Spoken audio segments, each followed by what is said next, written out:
এর যে কী স্বাদ তা বলে বোঝাতে পারবো না। একবার হলেও বাড়িতে বানিয়ে দেখতে পারেন, তাহলেই বুঝবেন যে এর স্বাদটা কী। প্রথমেই ডিমগুলো আগের থেকে আর আলুগুলো আগের থেকে সেদ্ধ করে নিচ্ছি। আর সাথে মশলার জন্য লাগছে লঙ্কা, আদা, রসুন, পেঁয়াজ আর লাগছে চারমগজ। এরপর কড়াই পরিমাণ মতন তেল দিয়ে তাতে নুন হলুদ দিয়ে আগে থেকে সেদ্ধ করে রাখা ডিমগুলো দিয়ে ভালো করে এপিঠ ওপিঠ লালচে করে ভেজে একটি পাত্রে আমি তুলে নেব। তবে এই রেসিপিটি কিন্তু সম্পূর্ণ ইউনিক একটি রেসিপি। আপনারা স্টেপ বাই স্টেপ দেখতে থাকলেই বুঝতে পারবেন। এরপর বাকি তেলের মধ্যে দিয়েছি আগে থেকে কেটে রাখা পেঁয়াজ, আদা, রসুন, লঙ্কা আর নিয়েছি চারমগজ। ভালো করে কিন্তু এটা ভেজে নেব। এখানে আমি চারমগজ দিয়েছি, আপনারা চাইলে কিন্তু অন্য বাদামও দিতে পারেন, তবে কিন্তু এখানে চারমগজের স্বাদটাই আলাদা। এরপর ভাজা হয়ে গেলে শিলে নিয়ে ভালো করে আমি মিহি পেস্ট করে নিয়েছি। আপনারা চাইলে কিন্তু মিক্সিতেও এটা বেটে নিতে পারেন। এরপর রান্নার জন্য পরিমাণ মতন তেল দিয়ে ফোড়নে দেবো তেজপাতা, শুকনো লঙ্কা, কালো জিরে ভালো করে ভেজে নিয়ে দিয়ে দেবো আগে থেকে বেটে রাখা মশলাটি দিয়ে খুব ভালো করে কষিয়ে নেবো। তবে মশলাটি কষিয়ে নেবার সময় সামান্য পরিমাণ মতো নুন দিয়ে ভালো করে কষিয়ে নেব।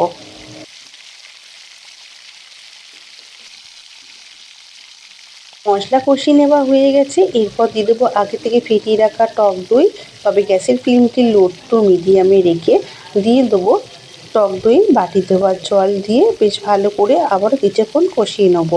এইভাবে তেল ছাড়তে শুরু করলে দিয়ে দেবো একে একে গুঁড়ো মশলা, হলুদ গুঁড়ো, লঙ্কা গুঁড়ো, ধনিয়া আর জিরে গুঁড়ো দিয়ে মশলা দেওয়া জল দিয়ে খুব ভালো করে আবারও কষিয়ে নেবো যতক্ষণ না মশলা থেকে তেলটি ছাড়ছে। মশলা থেকে এইভাবে তেল যখন ছেড়ে আসবে দিয়ে দেবো আগের থেকে সেদ্ধ করে রাখা আলুগুলো দিয়ে খুব ভালো করে মিশিয়ে নেব।